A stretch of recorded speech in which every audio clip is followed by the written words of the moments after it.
Assalomu alaykum, rahmatullohi va barakatuh azizlarim. Yaxshimisizlar, tuzukmisizlar? Kuningizni yaxshi o'tyaptimi, xormiyana? Men bu qovoqdan Meksikancha bulochka pishirib ko'rmoqchiman. Albatta o'shammikan?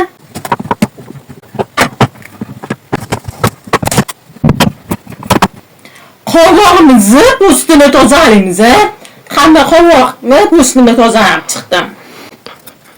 Endi qovoqimizni qoshiqqa qarab to'rab chiqamiz. Endi gaz listimizga qog'oz foligani solamiz. Listimizga mayda to'g'ragan qovoqni solamiz. Ustimizga, qolon ustimizga bitta kosada shakar sepib chiqamiz.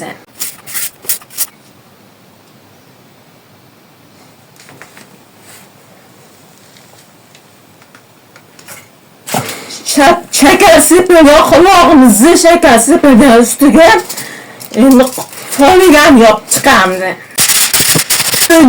Foligani cheklarni burab chiqamiz.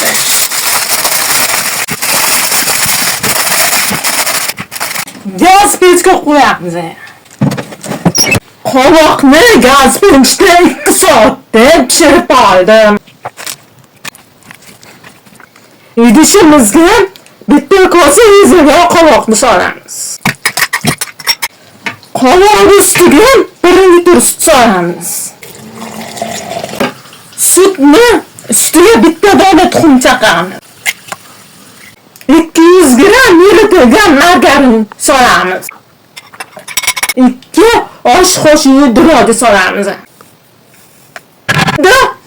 Idishimizda buni solib, yumshoq xamir qorib tindirib qo'yamiz. Xamirimizni issiq joyga tindirib oshirib qo'ydim. Mana xamirimiz ko'tardi. Endi xamirni zuvoya qilib nasab chiqamiz.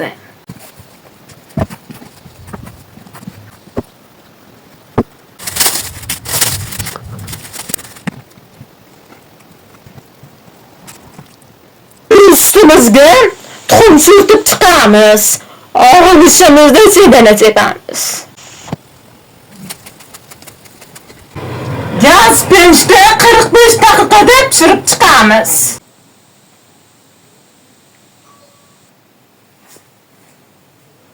Bismillahirrahmanirrahim.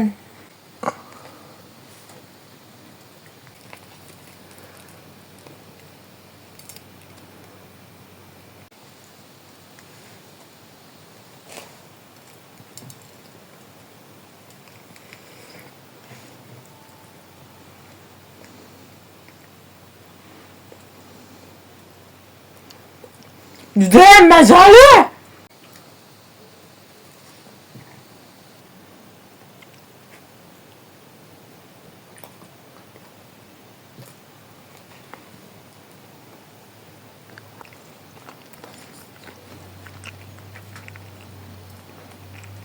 Juda mazali bo'pti, o'xshabdi. Albatta qilib ko'ring, afsuslanmaysiz.